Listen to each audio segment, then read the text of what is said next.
Néhémie, chapitre 2. Chapitre 2, verset 1. Au mois de Nisan, la 20e année, c'est bien ça, du roi Artaxerxès, comme le vin était devant lui, je pris le vin et j'offris à qui? Au roi. Jamais je n'avais paru, jamais, il a dit, jamais je n'avais paru comment? Triste en sa présence. Le roi me dit, pourquoi as-tu mauvais visage? Tu n'es pourtant pas malade? Ce ne peut être qu'un chagrin de cœur. Je fus saisi d'une grande crainte. Et je répondis au roi, que le roi vive éternellement. Comment n'aurais-je pas mauvais visage? Lorsque la ville où sont les sépulcres de mes pères est détruite et que ses portes sont consumées par le feu. Et le roi me dit, que me demandes-tu? Je priais. Qui je priais? Le Dieu des cieux. Et je répondis au roi, si le roi le trouve bon, et si ton serviteur lui est agréable, envoie-moi en Juda, vers la ville des sépulcres de mes pères, pour que je la rebâtisse. Le roi, auprès duquel la reine était assise, me dit alors, combien ton voyage durera-t-il? Et quand seras-tu de retour?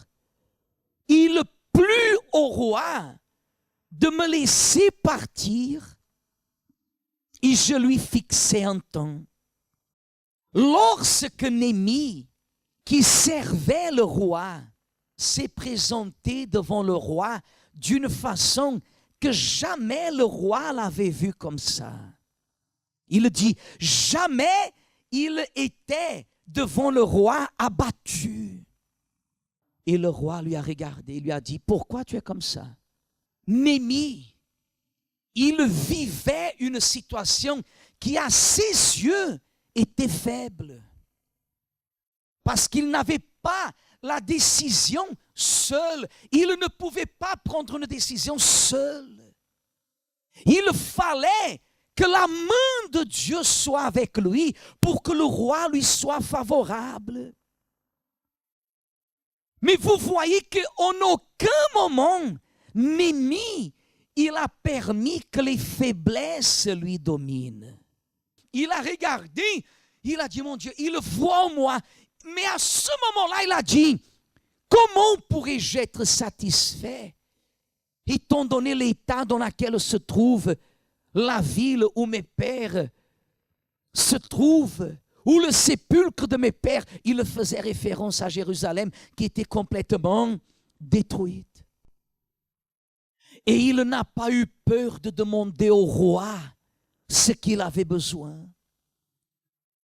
Et tout ce qu'il a demandé, le roi lui a été quoi? Favorable.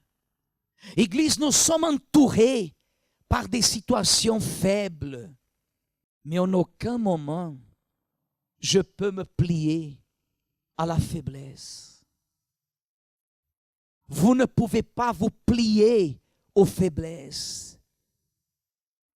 Vous devez agir d'une façon forte. Celui qui est fort, il est fort pas parce qu'il se sent fort. Il est fort parce que son attitude est quoi? Est forte. Ce qui me fortifie sont mes décisions. Qu'est-ce qui est en train de vous affaiblir, Église? Qu'est-ce qui tracasse votre foi? Qu'est-ce qui affaiblit votre foi? Quelles sont vos faiblesses? Quelle est la brèche, hein? Quelle est la brèche que le diable arrive à se faufiler? À se faufiler. Quelle est la brèche qui vous empêche pose, qui vous fait fléchir. Vous n'avez pas de papiers, vous êtes célibataire, vous n'avez pas de conditions, vous êtes endetté, mais vous prenez la décision de prendre les choses en quoi? En main. Vous avez un enfant, 22, 23, 24 ans à la maison, qui ne travaille pas, qui est dominé par la rébellion. Vous avez une fille qui est comme ci, comme ça. Vous avez un problème qui veut s'encroustrer à vous pour vous rendre faible. Vous devez changer cette situation. Dieu est en train de vous dire que vous devez prendre les choses en quoi? En main. Vous n'avez pas besoin ni de temps, ni d'âge, ni de conditions. Vous avez besoin de prendre une décision de dire je vais changer cette situation. Arrive ce qu'il arrive. Je ne vais pas laisser que la situation continue telle comme elle est. Si elle n'a pas changé pendant 10 ans, elle va changer cette année-là. Vous comprenez? Vous avez besoin de prendre les choses en main. Si ça n'a pas marché, ça va marcher. Mais je suis déjà à la 3e faillite. Vous allez vaincre, Église.